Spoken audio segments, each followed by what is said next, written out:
understand here and now. Third one, timeless teaching. Why do you say it's timeless? Sorry? Yeah, it's unlimited. Actually, the meaning is Buddha did not invent anything. He taught what's going on in the world. So it's like, so no matter Buddha is being alive or not, what he taught is existing. So likewise. And then fourth one, open to all. So what's that mean?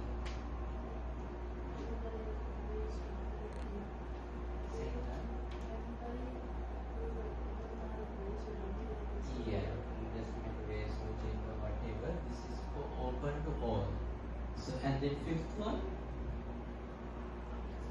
inverse. What's the meaning of inverse teaching?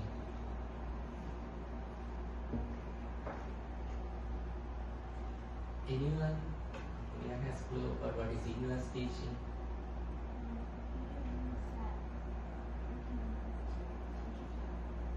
Sorry, yeah. So it's inverse mean you can see it within yourself. It's like this. As an example, if Diana say that, okay, this worked for me, that doesn't mean that Kiara also understand in the same way. To understand, Kiara can say, okay, because it works for my sister, it's worked for me. Now, it's the right way is you have to see within yourself. Open-minded. The last one is Pachatta Veditavya Vikrihita. Individually, you will understand up to your level. So this is a teaching. These are the frame of Buddha's teaching. So that's what we worship. Can you remember the way we worship Swakato Bhagavato Dhammo? How many of you can remember the Swakato Bhagavato Dhammo? You. Oh, you can remember? Oh, it's too bad.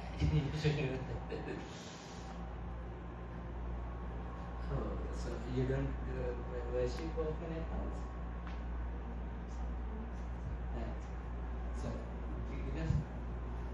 So these are kind of important frames. So without knowing these, you can't understand what Buddha is teaching us.